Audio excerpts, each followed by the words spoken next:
Λοιπόν, να ξεκινήσουμε.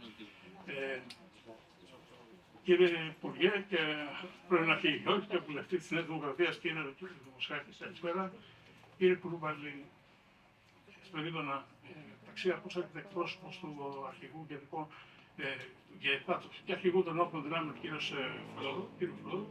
Κύριε Πρόεδρε Δήμαρχε, κύριε Κουράσε, αξιότιμη Δημοτική Σύμβουλη του Δήμου Χαλανέου, σας καλωσορίζουμε στην πρώτη διαδόση. Έρχεται και η κυρία Αγαπητού Κρίστη. Σας καλωσορίζουμε στην πρώτη διαδόση διάλεξη της περίοδου 2023-2024.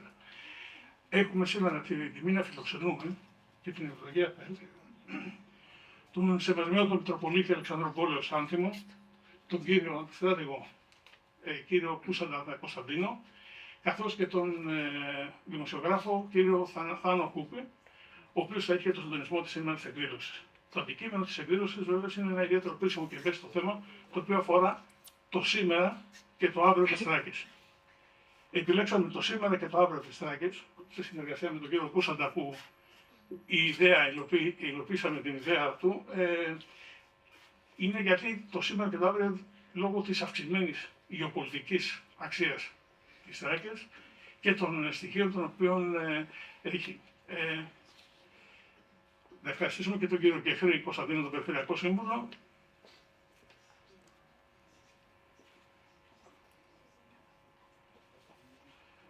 Λοιπόν, επειδή προφανώς θέλετε να ακούσετε τους ομιλητές, ο λόγος σε εσάς. Χωρίς εισαγωγές, έχω πέρασει όλους. Δώσω το λόγο αμέσως στον Σεβασμιότατο Μητροπολίτη Αλεξανδροπόλεω. Πιο κοντά, πιο κοντά. Να δώσουμε το λόγο αμέσως στον Σεβασμιότατο Μητροπολίτη Αλεξανδροπόλεω Άνθιμο, ευρύτη στην καταγωγή, από το 2004 πλημενάρχη της Ιεράς Μητροπόλεως Αλεξανδροπόλεως, Τραϊανουπόλεως, Σαμοθράκης. Έναν ιεράρχη με σημαντική κοινωνική και μαρτυρία Ιησού κατάθεση στην ακριτική περιφέρεια, ο οποίος πάντα με τόλμη και παρησία καταθέτει δημόσιο λόγο, τεκμηριωμένο και ειδικά για τον τόπο του, από κάθε άποψη μελετημένη. Σεβασμιότατα, έχει το λόγο. Ευχαριστώ πολύ κύριε Χούπη. Κύριε Πρόεδρε, ευχαριστώ για την πρόσκληση να είμαι σήμερα εδώ μαζί σας με τόσους εκλεκτούς συμπατριώτες, αλλά και ανθρώπους που αγαπούν τη Θράκη και αγωνιούν για αυτήν, είτε τώρα βρισκόμενοι εκεί και εν ενεργεία δρόντες, όπως ο βουλευτής μας, ο πρώην Πρίτανης, ο κύριος Σιμόπουλος, αλλά και όσοι διατελέσατε κάποτε εκεί ή έλκονται στην καταγωγή από τον τόπο ή υπηρετήσατε σε εκεί στρατιωτικοί, που για μας είναι το ίδιο, γιατί σας αισθανόμαστε πολύ δικούς μας και για τη συχνή σας παρουσία των στρατιωτικών, λέω, στον τόπο, αλλά και για την ασφάλεια που δίνετε στους πολίτες με την παρουσία σας και με τις δράσεις σας. Όχι μόνο τις στρατιωτικές, αλλά και τις ειρηνικές που πραγματοποιούνται εκεί. Ευχαριστώ για την πρόσκληση, λέω ξανά κύριε Πρόεδρε. Θα προτιμούσα και φανταζόμουν ότι θα μου ζητήσετε βέβαια να πω κανένα θέμα θεολογικό. Από τα ωραία τα θεολογικά που έχουμε και συζητούμε και έχουν και όλα και κοινωνικές προεκτάσεις. Αλλά όταν είδα το θέμα, σκέφτηκα ότι επειδή η Εκκλησία είναι πάντοτε και στο σήμερα και στο αύριο και θα είναι στους αιώνες των αιώνων, αυτή είναι η προοπτική της, λέω μάλλον γι' αυτό μου λένε να πω για τη Θράκη του αύριο. Έχω γενικά μια δυσανεξία στις προφητείες, οπότε όσα θα πούμε για αύριο δεν είναι προφητικά, είναι αυτά που μπορούμε να καταλάβουμε από όσα συμβαίνουν σήμερα και προϊονίζουν το αύριο. Γιατί το αύριο έρχεται ανάλογα με το πώς το προσκαλούμε σήμερα και θα υπάρχει το αύριο πάνω στα θεμέλια που εμείς σήμερα θα του χτίσουμε. Το θέμα λοιπόν είναι η Θράκη. Δεν ξέρω κατά πόσο, φαντάζομαι, στη θεματολογία σας με την ίδια αγωνία θα αγωνιάτε άραγε και για την Κρήτη, θα αγωνιάτε άραγε και για την Ήπειρο ή για τα Ιόνια νησιά. Γιατί μόνο η Θράκη αφήνει μέσα μας ένα αίσθημα απορίας, ίσως και αγωνίας για το μέλλον της. Μόνο η Θράκη. Δεν συμβαίνει πουθενά αλλού, για κανένα άλλο διαμέρισμα της χώρας μας. Αυτή η αγωνία και η συζήτηση, η υγιής, όλη αυτή, κάθε φορά που αναπτύσσεται στην περιοχή μας και οπουδήποτε αλλού. Η κρισιμότητα λοιπόν της περιοχής μας έγκυται στη γειτνίασή μας με την Τουρκία. Αυτό κάνει την περιοχή μας να είναι πάντοτε κρίσιμη και είναι ανάλογη με τις εντάσεις που έχουμε με τη γειτονική χώρα. Όταν οι εντάσεις είναι υψηλές, τότε τα θέματα είναι στη δημοσιότητα πιο έντονα. Όταν οι εντάσεις είναι χαμηλές, κάπως υποβαθμίζεται το γεγονός και η πραγματικότητα που συμβαίνει εκεί. Πάντοτε χωρίς εντάσεις δεν είμαστε. Ή χαμηλές θα είναι ή υψηλές θα είναι οι εντάσεις. Η Τουρκία πλέον στις ημέρες μας διαπνέεται από έναν αναθεωρητισμό. Ξέρουμε όλοι, το μάθαμε, ακούω και τον κύριο Μπατζόνη που το λέει στην τηλεόραση συχνά, αναθεωρητισμός είναι όταν αμφισβητεί κάποιος τις βασικές αρχές του διεθνούς δικαίου. Αυτό είναι ο αναθεωρητισμός. Η Τουρκία λοιπόν βλέπουμε να αμφισβητεί τη συνθήκη της Λοζάνης, αν και ο πρόεδρος Ερντογάν λέει δεν με απασχολεί τόσο η Θράκη όσο με απασχολεί η νότιο-ανατολική Τουρκία, λέει. Τώρα τελευταία ακούμε για την αποστρατικοποίηση των νησιών. Το 2020 ζήσαμε την εισβολή των παράτυπων μεταναστών και την προσπάθεια που συνέβη να περάσουν κατά εκατομμύρια στην πατρίδα μας. Το έζησα και αυτό από πολύ κοντά τότε με τους στρατηγούς μας και ο κύριος Κουδελούδης και ο κύριος Ιλαρίδης ήταν εκεί και ήμασταν όλοι στο τελευταίο φυλάκιο στις Καστανιές. Τώρα είμαστε κάπως καλά. Κάπως καλά. Αυτές τις ημέρες εννοώ. Μην φαντάζεστε κανένα μεγάλο χρονικό διάστημα. Έγινε η συνάντηση των πρέσβεων, έγινε η συνάντηση των Υπουργών Εξωτερικών. Νομίζω στις 7 Δεκεμβρίου είναι να γίνει και η συνάντηση, μακάρι να γίνει και να μην αλλάξει, στη Θεσσαλονίκη του Προέδρου Ερντογάν με τον Πρωθυπουργό μας Μητσοτάκη. Η Τουρκία λοιπόν επενδύει σε όλα αυτά και βλέπουμε ότι πέραν από τον αναθεωρητισμό που αμφισβητεί πολλά πράγματα από αυτά που θεωρούσαμε δεδομένα, η συνθήκη της Λοζάνης, μην ξεχνάμε ότι ήταν μια επέσχυντος συνθήκη για μας. Παρ' όλα αυτά λέμε τώρα μην την φύγετε, μην την πειράζουμε. Αν αρχίσουμε να την πειράζουμε δεν ξέρουμε πού θα οδηγήσει. Βλέπουμε όμως εκτός από τις αμφισβητήσεις γίνονται και κάποιες προετοιμασίες. Η Ανατολική Θράκη είναι τελείως διαφορετική από αυτήν που ξέραμε παλαιότερα και πηγαίναμε να την επισκεφτούμε και να αγοράσουμε και κάποια πράγματα έτσι για να βοηθήσουμε και τον τόπο λίγο και τους ανθρώπους, να ωφεληθούμε και οικονομικά κι εμείς από τις αγορές. Μόνο το Πανεπιστήμιο της Αδριανούπολης σας γνωρίζω ότι έχει 70.000 φοιτητές. 70.000 φοιτητές το Πανεπιστήμιο της Αδριανούπολης. Τώρα τελευταία το ακούσατε ότι ετοιμάζεται, υπεγράφει να γίνει ένα πυρηνικό εργοστάσιο σε συνεργασία με την Κίνα και αυτές τις μέρες βλέπουμε στο διαιτολόγιο της Τουρκίας να μπαίνει και η ζουράφα. Ο κύριος Παπα-Νικολάου που είναι από Σαμοθρακίτης ξέρει που είναι η ζουράφα, είναι βόρειο, όπως βλέπουμε το χάρτη, βόρειο-ανατολικά της Σαμοθράκης. Λέγεται και Λαδόξερα. Έχω πάει εκεί και έκανα και μπάνιο. Όντως, βγαίνοντας από τη θάλασσα, επάνω σου νιώθεις λάδι. Αυτό που βγαίνει από μέσα, από τη γη, μέσα από την πυθμένα της θάλασσας. Έτσι. Αυτό μας δίνει τη δυνατότητα να αυξήσουμε τα χωρικά μας ύδατα και βλέπετε ότι αμφισβητείται. Την περιοχή της Λαδόξερας τη δέσμευσε ήδη η Τουρκία από 30 Νοεμβρίου μέχρι 2 Δεκεμβρίου. Και την έβαλε στο FIR της Κωνσταντινούπολης, την περιοχή αυτή.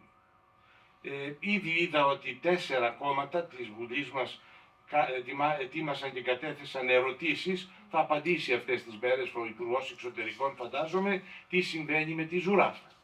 Όταν 4 κόμματα ρωτούν και ο Υπουργός θα απαντήσει, κάτι συμβαίνει. Έτσι. Πέρασαν οι βουλευτικές εκλογές του Ιουνίου, ανέδειξαν, ο κ. Δημοσχάκης τα ξέρει καλύτερα από μένα, 3 μειονοτικούς βουλευτές. Υπήρξε τότε μια έντονη αγωνία.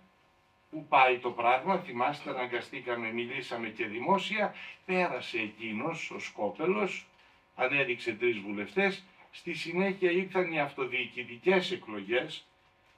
Ο ΣΥΡΙΖΑ καταποντίστηκε, η Νέα Δημοκρατία τώρα σιωπά. Το προξενείο έδωσε γραμμή για τη Νέα Δημοκρατία στις αυτοδιοικητικές εκλογές, έτσι. Το προξενείο έκανε πριν από λίγες μέρες εκδήλωση για τα 100 χρόνια της τουρκικής δημοκρατίας και εκεί πήγαν όλοι, και οι βουλευτές και οι αυτοδιοικητικοί της Ροδόπης, υπέβαλαν ευχές και σεβάσματα στον πρέσβη. Τα κόμματα ωφελούνται από το προξενείο, είναι αλήθεια, το οποίο παίζει ένα σκληρό γεωπολιτικό παιχνίδι. Σε ό,τι αφορά τον πληθυσμό, δεν βασανίζει εμάς, βασανίζει τον μουσουλμανικό πληθυσμό. Εμάς δεν μπορεί να μας αγγίξει, έτσι, αλλά το μουσουλμανικό πληθυσμό τον κρατάει από το λαιμό, στην κυριολεξία. Και μέσα σε όλα αυτά, εκείνο που βιώνουμε όλοι, περισσότερο οι χριστιανοί, λιγότερο οι μουσουλμάνοι της περιοχής, είναι μια δημογραφική ερήμωση. Αυτό το λέμε για όλα τα διαμερίσματα της χώρας, ότι αυτή τη στιγμή το 50% του πληθυσμού της πατρίδος μας μένει στην Αττική, το 70% του πολιτικού κόσμου είναι στην Αττική, ένα κονδύλιο πρέπει να έρθει το 50% στην Αττική να εξυπηρετήσει το μισό πληθυσμό και το άλλο 50% να διανεμηθεί από την Κρήτη και το Δεκάλισσο μέχρι την Ήπειρο και τη Θράκη. Το άλλο 50% αν θέλουμε να είμαστε δίκαιοι, έτσι θα γίνει. Έτσι. Λοιπόν, αυτό το δημογραφικό πρόβλημα που σε μας παίρνει τεράστιες διαστάσεις, δεν είμαστε Θεσσαλία, δεν είμαστε Ήπειρος, δεν είμαστε Καρπενήσι, δεν είμαστε Πελοπόννησος, γιατί δίπλα υπάρχει ένας πληθυσμός που δεν έχει δημογραφικό πρόβλημα και πολύ καλά κάνει ο πρόεδρος Ερντογάν και λέει πάμε τώρα για το 4ο παιδί. Κάθε τουρκική οικογένεια πρέπει να έχει 4ο παιδί, όχι 3 πια, που ήταν μέχρι τώρα ο στόχος. Έχουμε λοιπόν μια ζυγαριά. Από τη μια κατεβαίνει, από την άλλη ανεβαίνει. Το Υπουργείο Οικογένειας, πολύ το χάρηκα που το άκουσα και το είδα, εκπονεί για το δημογραφικό πρόβλημα της πατρίδος μας μια πολύ καλή μελέτη και διάφορα προγράμματα. Φαντάζομαι ότι αυτή η μελέτη θα εξειδικεύσει την ανάγκη για τη Θράκη. Γιατί αν δεν την εξειδικεύσει θα είναι μια γενικευμένη φροντίδα για ολόκληρη τη χώρα. Ξέρετε τι σημαίνει αυτό. Το Δημοκρίτιο Πανεπιστήμιο της Θράκης είδαμε προημερών ότι ενσωματώνει τμήματα του Διεθνούς Πανεπιστημίου, με νόμο θα είναι το 3ο τη τάξη σε μέγεθος στην Ελλάδα, κύριε Βρήτανη, γίνεται Δημοκρίτιο Ανατολικής Μακεδονίας και Θράκης. Ναι, τώρα καταλαβαίνετε όλοι αυτοί τι σημαίνουν αυτά τα πράγματα. Συνήθως τώρα τελευταία σε ένα άλλο θέμα να πάω, όταν λέμε για την Αλεξανδρούπολη λένε όλοι «Α, εσείς εκεί έχετε ναι, τώρα δραστηριότητες, Αμερικανούς, πλοία και τα λοιπά». Οφείλω να σας πω μια αίσθηση που έχω και νομίζω ότι δεν είναι πολύ εξωπραγματική, ότι υπάρχει μια υπαναχώρηση τώρα τελευταία σε όλες αυτές τις δραστηριότητες. Η δημοσιότητα που είναι γνωστή σε όλοι σας είναι το breakfast, που πήραν οι πρώτοι στρατιώτες όταν κατέβηκαν και δεν έμεινε αυγό, δεν έμεινε ζαμπόν, δεν έμεινε τίποτα στην αγορά και καταναλώθηκαν 2 μέρες, δεν έβρισκες τίποτα. Και τελείωσε από εκεί και πέρα. Στην τοπική οικονομία δεν έχει υπάρξει καμία απολύτως αίσθηση κάτι διαφορετικού εξαιτίας αυτών των δραστηριοτήτων που λέγονται. Νέα Σούδα δεν την είδαμε, εγώ τουλάχιστον δεν την έχω δει. Κουράστηκε η Δύση με το Ουκρανικό, έπαυσε να εξυπηρετείται το ΝΑΤΟ από το λιμάνι της Αλεξανδρούπολης, δεν ξέρω. Εκείνο που είναι βέβαια, θα το πω παρακάτω, είναι για τους αγωγούς. Αυτό όντως προχωράει.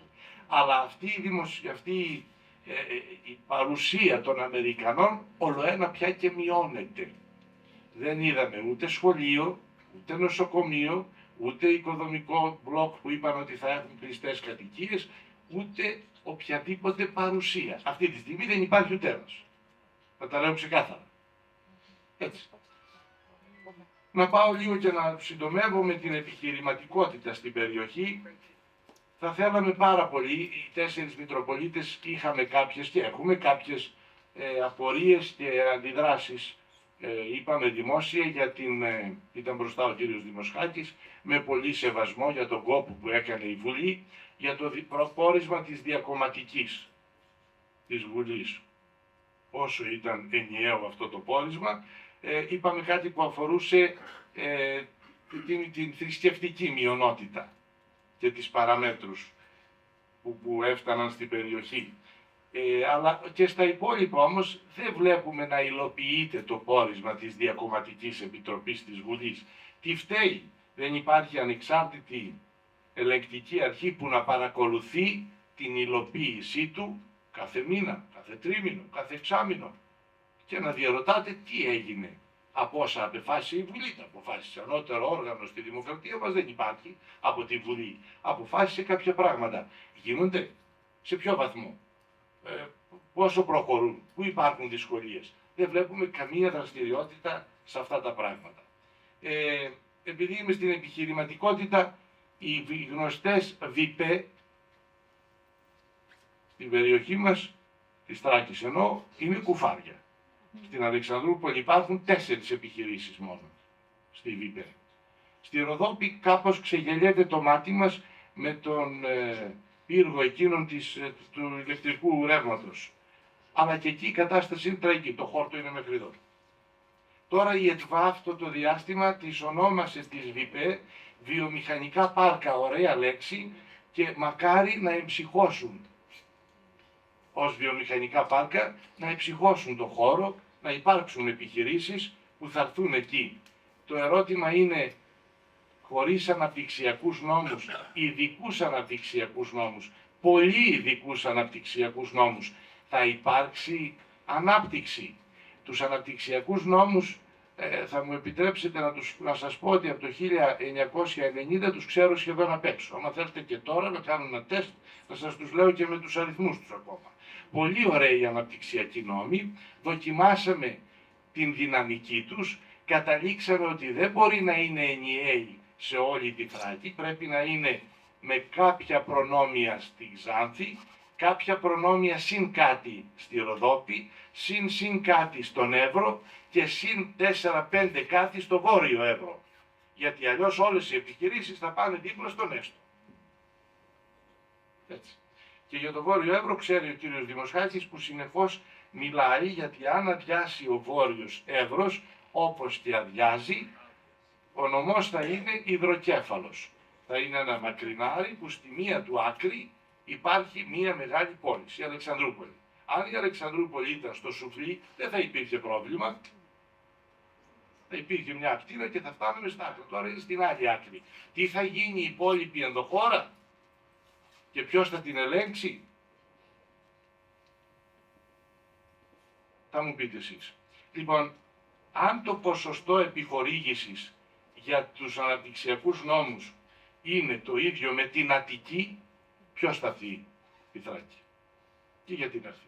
Και εγώ να ήμουν επιχειρηματίας δεν θα πήγαινα εκεί. Θα ερχόμουν εδώ. Διότι εδώ είναι ο πληθυσμός, εδώ είναι και η αγοραστική δύναμη. Μας λένε, να πω την αλήθεια, ότι έχετε ένα προνόμιο να κάνετε εξαγωγές στις γειτονικές χώρες. Όντως, ένας επιχειρηματίας από εδώ να στείλει στη Βουλγαρία ή στην Τουρκία έχει μεγαλύτερο κόστος από ό,τι έχουμε εμείς. 3 δις είναι το όφελος από τις εξαγωγές μας στην Τουρκία. Παρόλα αυτά, ολοένα και φθήνει και η κατάσταση, όπως φαίνεται και προϊονίζεται, θα είναι πολύ δύσκολη και πολύ άσχημη. Είπα σε κάποιο σημείο για το δημογραφικό πρόβλημα, το οποίο όμως πρέπει να υπογράψω ότι μετά τις φωτιές ήδη άρχισε να γίνεται χειρότερο. Οι άνθρωποι φεύγουν. Δεν μπορούν να καλλιεργήσουν τίποτε στα καμένα, ούτε καν ζωοτροφές. Έτσι. Οπότε τα ζώα έχουν πρόβλημα από πού θα συντηρηθούν. Τα μελίσια, χιλιάδες, εκατομμύρια έχουν καταστραφεί, έχουν καεί. Θα πάρουν τις επιδοτήσεις και βέβαια οι επιδοτήσεις θα γίνουν μια γκαρσονιέρα, ένα αυτοκίνητο, κάτι τέτοιο. Ποιος να γυρίσει τώρα στο χωριό και να ξαναβιώνει όλη αυτή την ταλαιπωρία που μπορεί να ξανάρθει αύριο και μεθαύριο και τέτοιο. Ό,τι είχε γίνει μέχρι τώρα με τις επιδοτήσεις σε όλη την Ελλάδα. Αλλά εκεί έχει μια διαφορετική σημασία. Να πω για τη μειονότητα, θέλω να σας το πω έτσι διαχρονικά. 3 ήταν τα σωστά βήματα που έκανε η πατρίδα μας στη μειονότητα. Το ένα ήταν όταν ο Πρωθυπουργός πατέρας Μητσοτάκης κατάργησε τις μπάρες. Πολύ σημαντικό βήμα. Το δεύτερο ήταν όταν ο Πρωθυπουργός τότε ο Γιώργος Παπανδρέου κατάργησε και έκανε μάλλον έναν αποκλεισμό και έβαλε με ποσόστοση να μπορούν να μπαίνουν οι μουσουλμάνοι θρακιώτες στα πανεπιστήμια. Πολύ καλό μέτρο. Βέβαια η ποσόστοση πάντοτε έχει ένα χρονικό όριο. Ποσόστοση στους αιώνες των αιώνων, ξέρετε τι σημαίνει.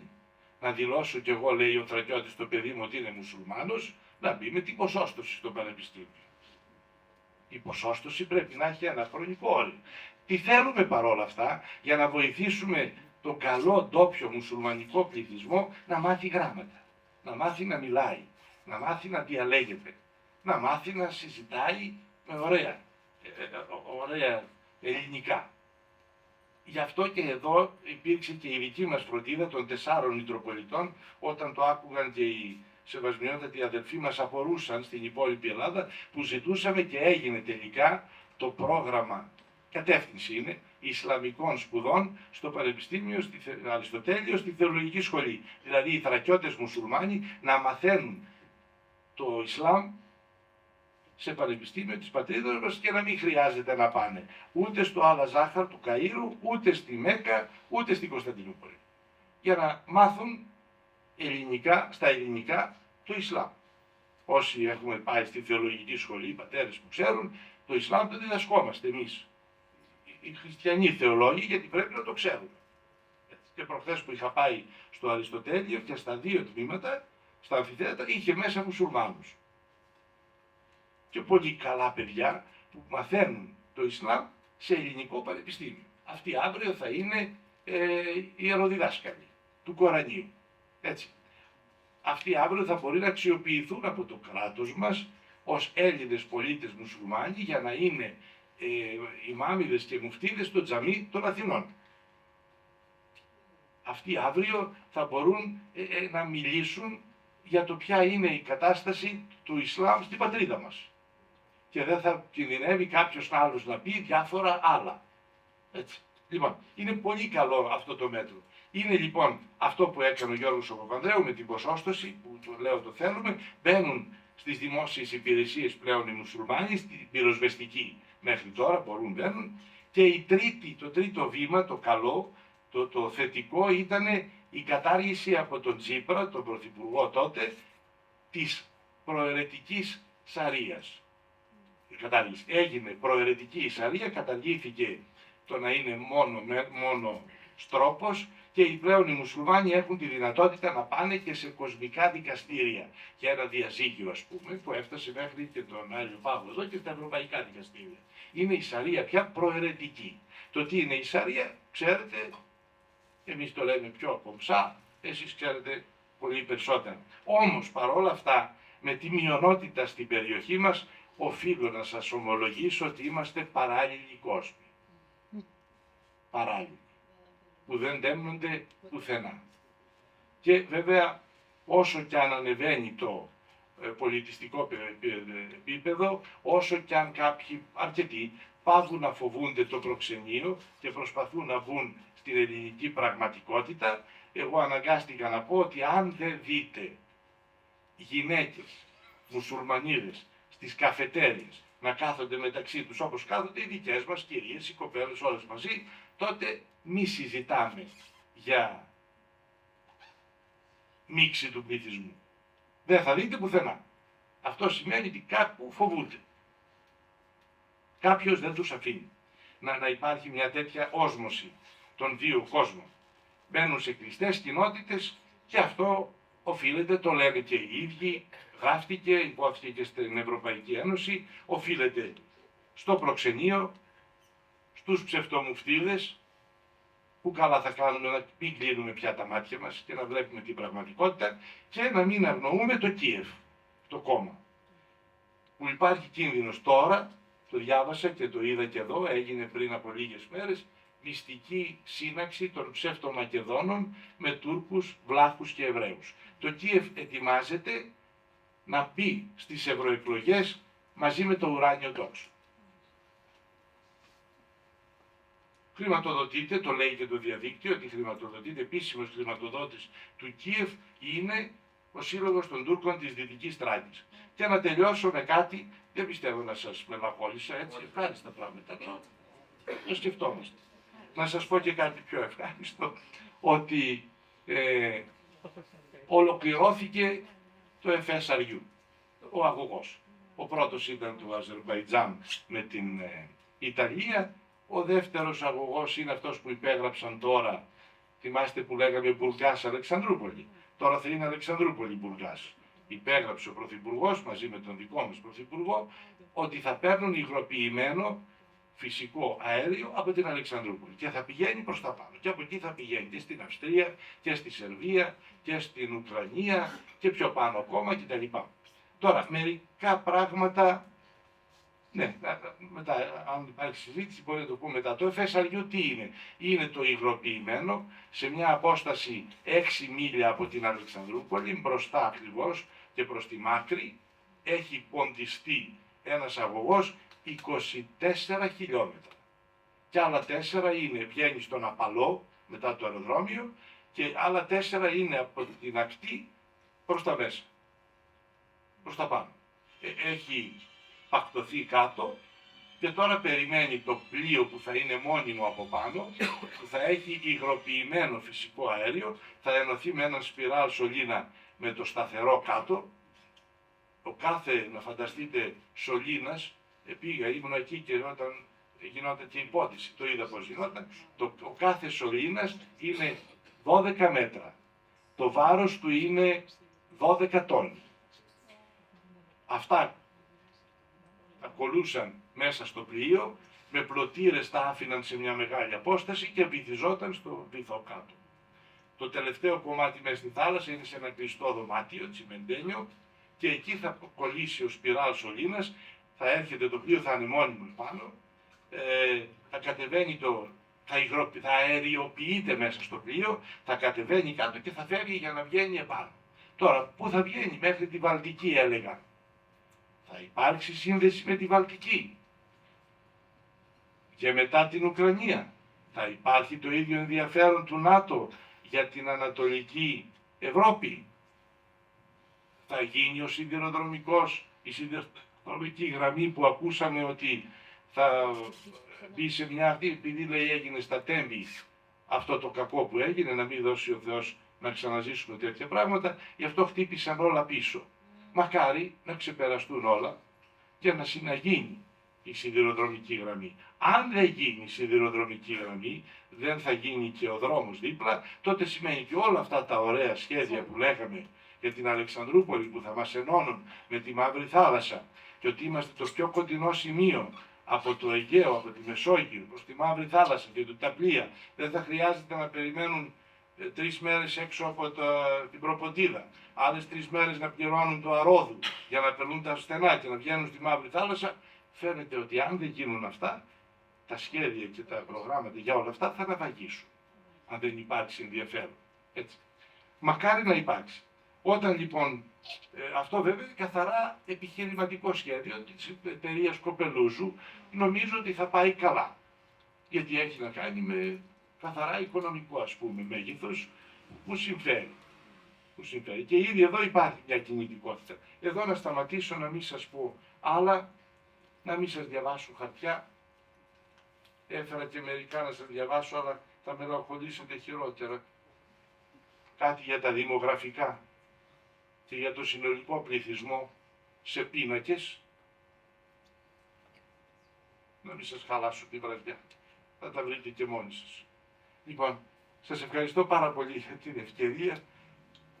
Να δώσει ο Θεός τα οι μεν απορίες μου και οι αγωνίες μου να διαψευστούν πολύ γρήγορα και θα χαρώ να το ομολογήσω και δημόσια, τα δε ευίωνα να τα δούμε και να ολοκληρώνονται με τον καλύτερο τρόπο. Σας ευχαριστώ πάρα πολύ για την ευκαιρία και για την υπομονή, την ευκαιρία σε μένα και την υπομονή να με ακούσετε.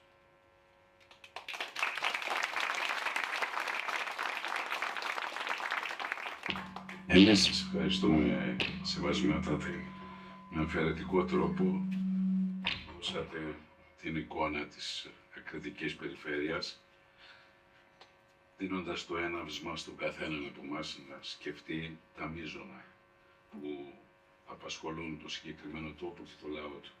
Ο λόγος στον στρατηγό αναπροστρατεία, τον κύριο Κωνσταντίνο Κούσαντα, στην συνέχεια, και ο ίδιος από τον Εύρο, και μάλιστα υπάρχει και μια λεπτομέρεια, ήταν συμμαθητές και ο δεξιών και ο ξεωνίμων ομιλητές απόψε, και μάλιστα στο ίδιο δανείο από ό,τι μου λέγανε νωρίτερα στην Τρίτη Γυμνασίου. Κύριε Κούσαντα. Και μάλιστα θα ήθελα να προσθέσω ότι όταν καμιά φορά εγώ πιτσιρικάς και ζωηρός έβριζα, ο Σεβασμιότατος μου έλεγε «Μην βρίζεις, φίλε Κώστα, μην βρίζεις». Η δική μου διάλεξη θα ασχοληθεί με την γεωστρατηγική θέση της Θράκης και ειδικότερα περισσότερο του νομού Εύρου στην παρούσα περίοδο, αλλά κυρίως και στη μελλοντική περίοδο για το τι μέλη γενέστε. Θα αναφερθώ στα θέματα, τα μεγάλα θέματα υποδομής. Ήδη ο Σεβασμιότατος αναφέρθηκε τουλάχιστον σε 2-3 θέματα πολύ σημαντικά για την περιοχή της Θράκης και γενικότερα της ευρύτερης περιοχής του Εύρου. Και φυσικά θα αναφερθώ και στα μεγάλα έργα τα οποία αναμένονται να γίνουν στα συγκοινωνιακά δίκτυα, και αυτό είναι όλα αυτά τα οποία ανέφερα πριν, συντελούν να δούμε καλύτερα από την πλευρά, την πλευρά της Θράκης του αύριο.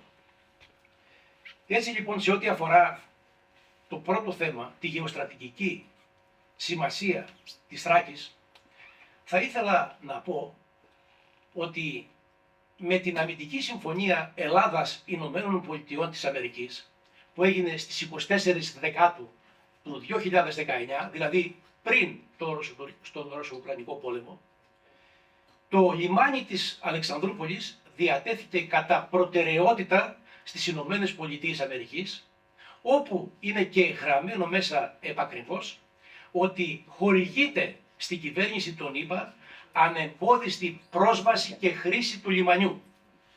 Αυτό λοιπόν, να φανταστείτε ότι έγινε πριν τον Ρωσο-Ουκρανικό πόλεμο. Αντιλαμβάνεστε ότι με τον Ρωσο-Ουκρανικό πόλεμο απέκτησε διπλάσια αξία. Ο λόγος ποιος είναι? Ο λόγος είναι ότι εν μέσω κλειστών των στενών του Βοσπόρου, η περιοχή του Εύρου, η περιοχή της Αλεξανδρούπολης και γενικότερα της Θράκης γίνεται πλέον ένας ρυθμιστής όλων εκείνων των αναγκών τα οποία έχει η Βόρειο-Ατλαντική Συμμαχία, το ΝΑΤΟ, με σκοπό να βοηθήσουν τις επιχειρήσεις των συμμάχων οι οποίες γίνονται στην περιοχή της Ουκρανίας, στο θέατρο επιχειρήσεων της Ουκρανίας.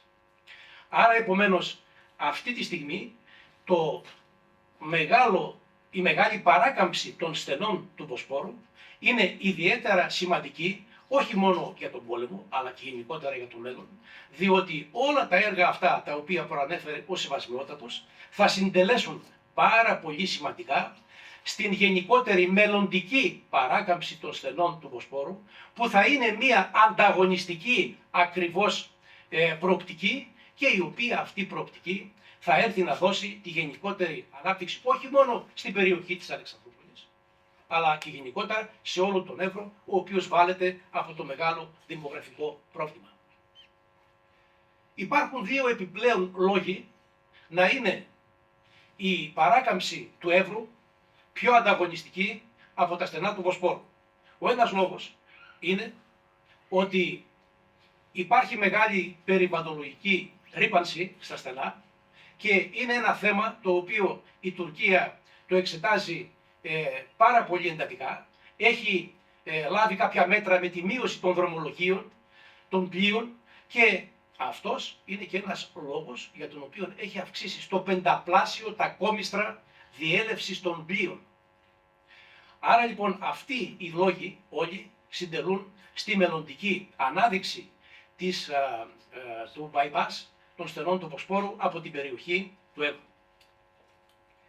Απόδειξη της μεγάλης αυτής αξίας της παράκαμψης των στενών του Βοσπόρου από την περιοχή του Εύρου είναι ότι ο πρόεδρος της Τουρκίας, Ερντογάν, ήθελε να κάνει ένα κανάλι το οποίο θα ήταν δυτικότερα των στενών του Βοσπόρου, το μεγάλο κανάλι όπως το είχε βαφτίσει, με σκοπό να διευκολύνει περισσότερο την διέλευση των πλοίων, κυρίως των μεγάλων φορτίων, να επιβάλλει νέους φόρους, νέα κόμιστρα πολύ υψηλότερα, ώστε να έχει ένα μεγάλο οικονομικό πλεονέκτημα η Τουρκία στο θέμα αυτό, αλλά έτυχε την εποχή που το σκέφτηκε να έχει τη μεγάλη διαφωνία με τον Δήμαρχο Κωνσταντινούπολης, τον κύριο Ιμάμογλου, και επιπλέον έγινε και μία ανταρσία από 103 απόστρατους αξιωματικούς των ενόπλων δυνάμεων της Τουρκίας και με αποτέλεσμα φυσικά να σταματήσει αυτή η σκέψη μέχρι στιγμής. Δεν ξέρω εάν θα αναβιώσει κάποια στιγμή στο μέλλον. Σημασία έχει ότι αυτή και μόνο η σκέψη του Ερντογάν σημαίνει ότι πράγματι η μεγάλη παράκαμψη των στενών του Βοσπόρου από την Αλεξανδρούπολη, από τον Εύρο, θα είναι κάτι το οποίο θα είναι ιδιαίτερα σημαντικό. Υπολογίζεται περίπου ότι 650 εκατομμύρια ευρώ το χρόνο θα είναι σε πρώτο χρόνο η ανταγωνιστικότητα μέσω της διέλευσης της Αλεξανδρούπολης. Αντιλαμβάνεστε ότι 650 εκατομμύρια ευρώ θα φεύγουν πλέον από τα στενά του Βοσπόρου και θα πηγαίνουν στο πέρασμα της Αλεξανδρούπολης.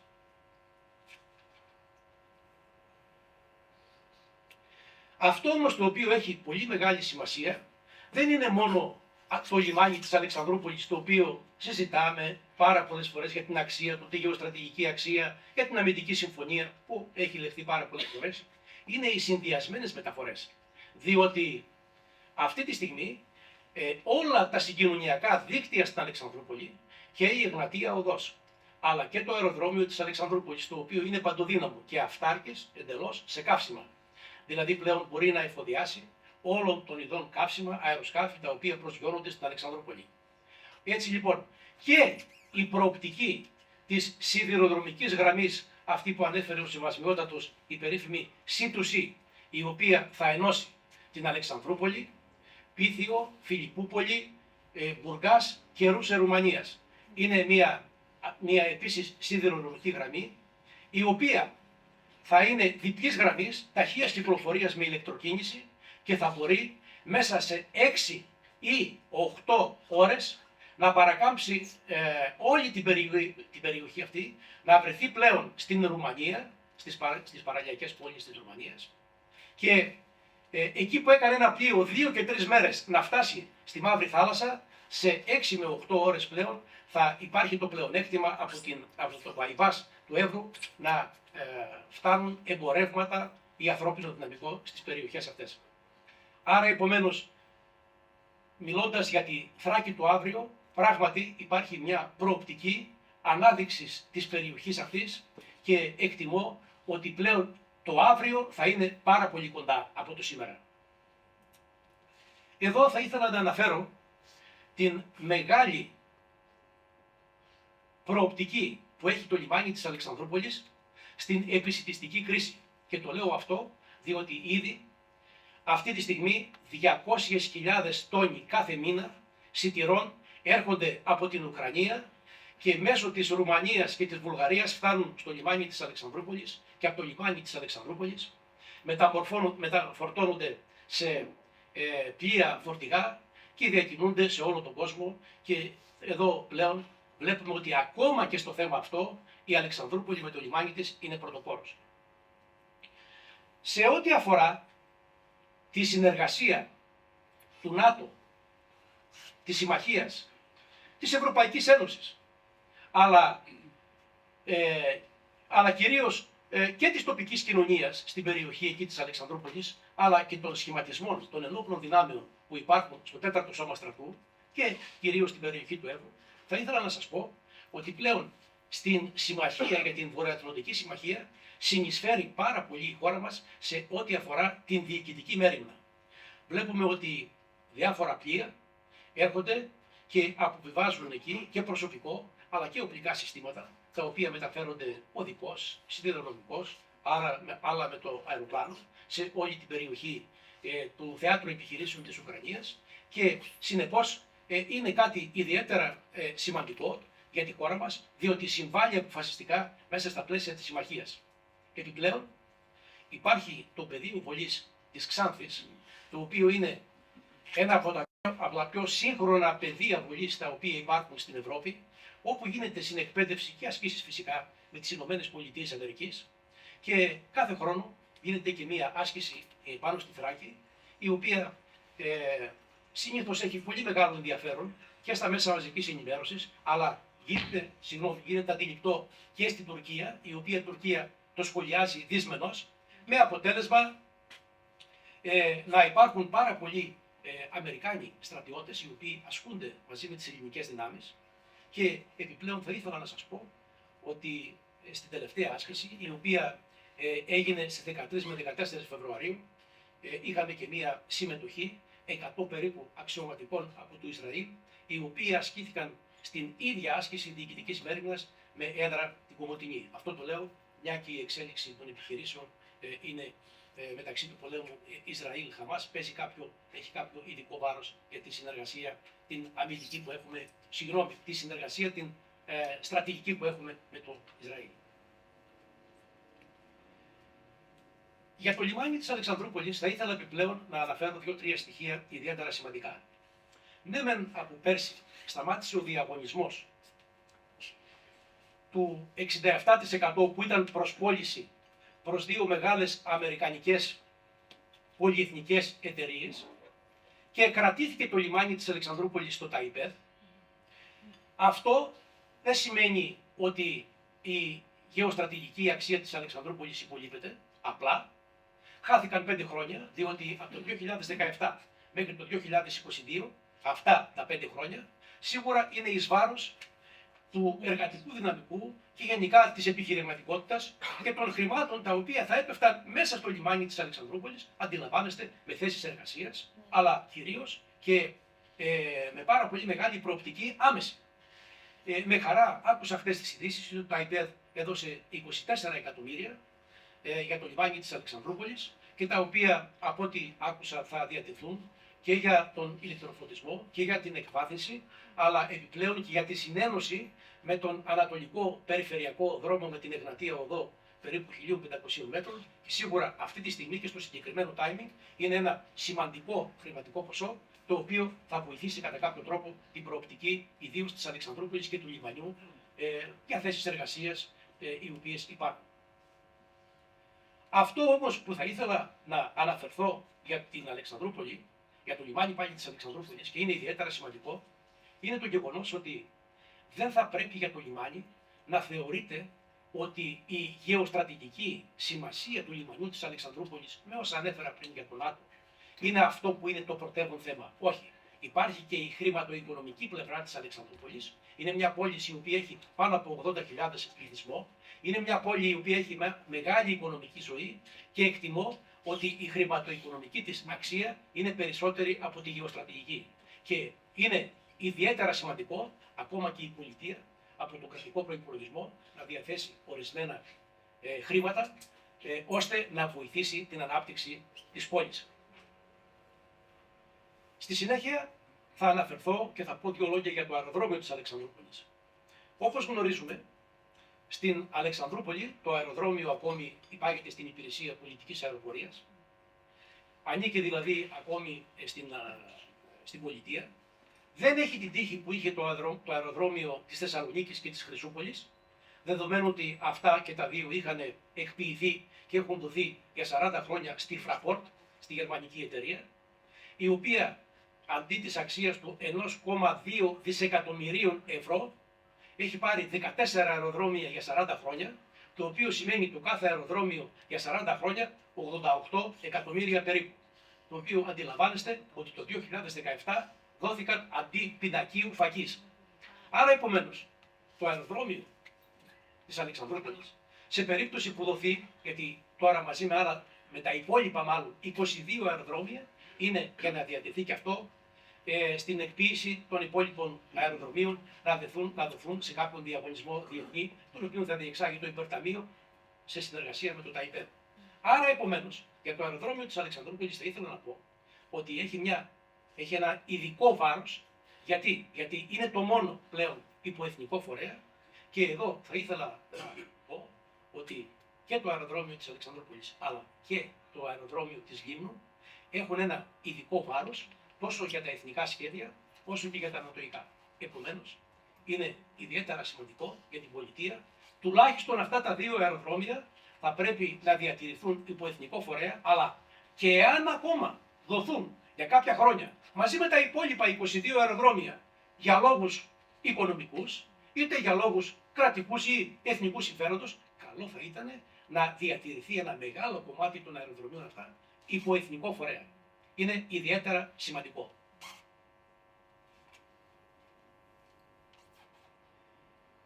Για το πρόγραμμα C2C, δηλαδή την σιδηροδρομική γραμμή αυτή, η οποία θα φεύγει από την Αλεξανδρούπολη και θα πηγαίνει Πίθιο, Φιλιππούπολη, Μπουργάς και Ρούσερ, μίλησα προηγουμένως.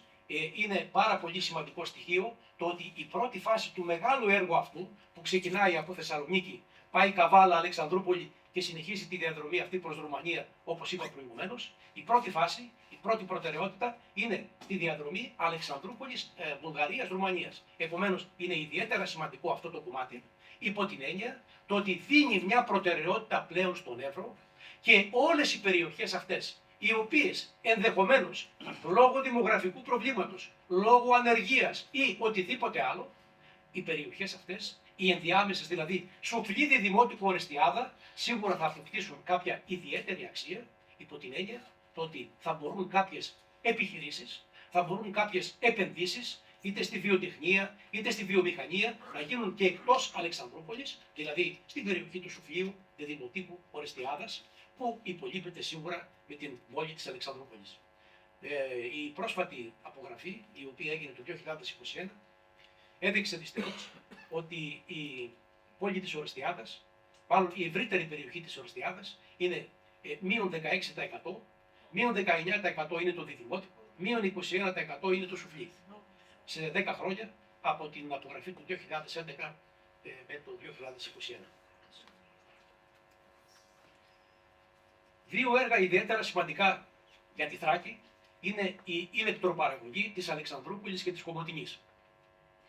Η ηλεκτροπαραγωγή της Αλεξανδρούπολης, η οποία έχει ξεκινήσει από τον προηγούμενο Φεβρουάριο του 2022, έχει μια τεράστια προοπτική να δώσει μέσα σε 32 μήνες περίπου 840 ΜΒ μέσα στο Εθνικό Σύστημα Ηλεκτρικής Ενέργειας στη Νέα Σάντα, και αντίστοιχα το αντίστοιχο έργο το μεγάλο της ηλεκτροπαραγωγής στην Κομοτηνή έχει επίσης να δώσει την ίδια αναλογία περίπου σε ηλεκτρική ενέργεια, γύρω στα 870 ΜΒ επίσης στη Νέα Σάντα να συνδράμει, με αποτέλεσμα αυτή τη στιγμή η χώρα μας τουλάχιστον σε 1,5 χρόνο από τώρα, σε 2 το πολύ, μέχρι το 2025-2026 να έχει μια μεγάλη αυτάρκεια σε ηλεκτρική ενέργεια και μάλιστα να είναι σε θέση πλέον να εξάγει ακόμα και στα Βαλκάνια. Αυτή είναι μια μεγάλη προοπτική και ένα τεράστιο έργο, το οποίο αυτή τη στιγμή θα συμβάλλει ιδιαίτερα στην προοπτική του εθνικού τομέα που είναι η ηλεκτρική ενέργεια. Θα αναφερθώ για λίγο στον αγωγό, το Gas Trade, όπως αναφέρθηκε και ο σεβασμιότατος Γιαννίδου. Η υγροποίηση λοιπόν του φυσικού αερίου δίνει νέα προοπτική πλέον στην Αλεξανδρούπολη με ποσότητα 5,5 δισεκατομμυρίων κυβικών μέτρων φυσικού αερίου το χρόνο,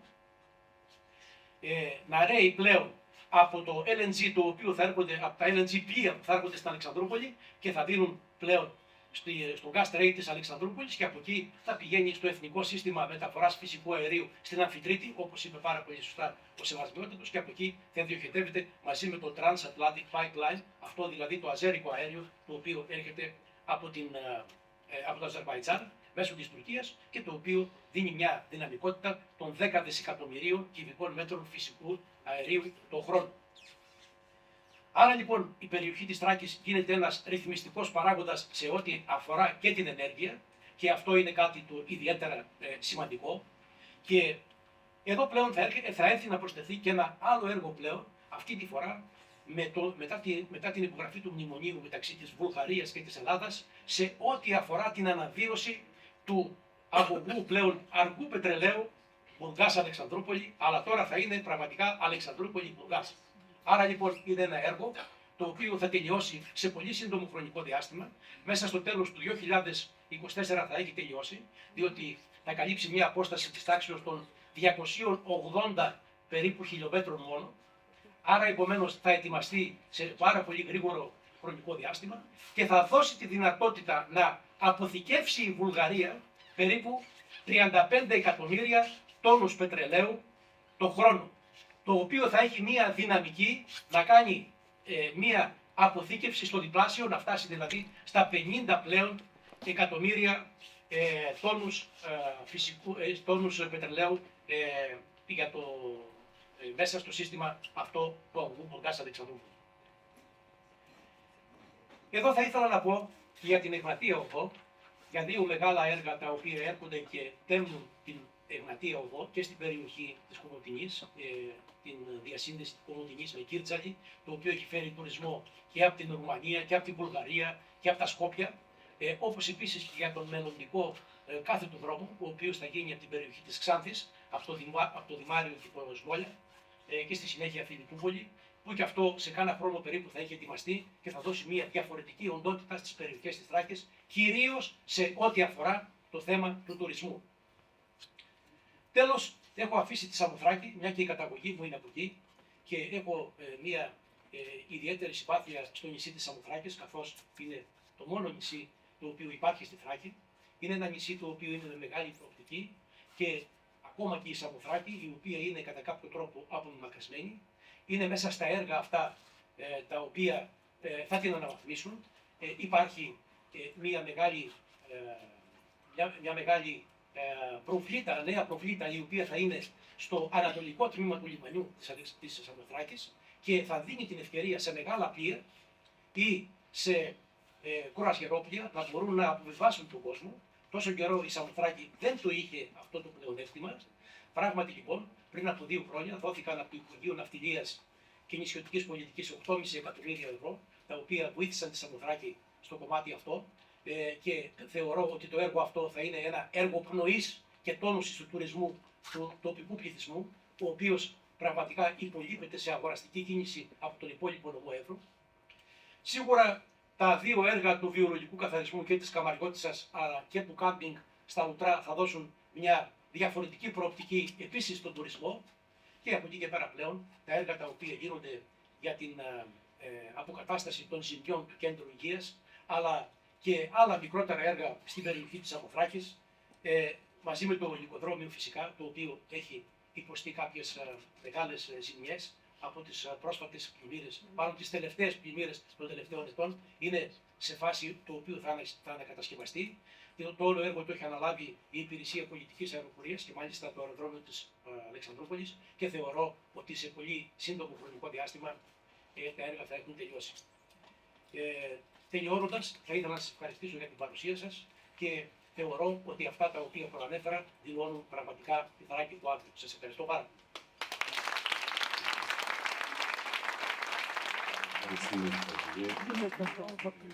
Για λόγους σεβασμού στο ακροατήριο, αλλά και υγείας, υποφέρω λίγο με τη μέση τόση ώρα που κάθομαι εδώ, θα μιλήσω από το βήμα.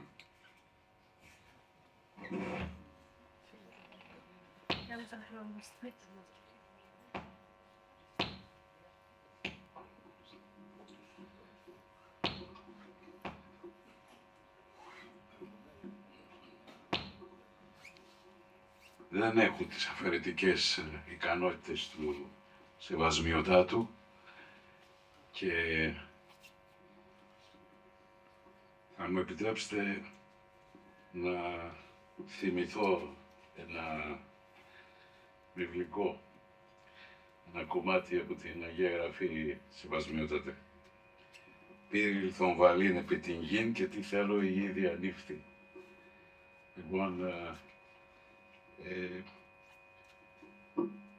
παρατήρησα τον υπενικτικό σας λόγο, με μεγάλη ευγένεια μας θέσατε ενώπιον των ευθυνών μας. Αλλά αν θέλουμε να είμαστε ευγενείς και εμείς απέναντι σε αυτά που είπατε, πρέπει να μιλήσουμε λίγο πιο ξεκάθαρα. Διότι όσα ο αγαπητός Κωνσταντίνος Κούσαντας, ο στρατηγός εν αποστρατεία, ανέφερε, προϋποθέτουν 2-3 πράγματα. Πρώτον,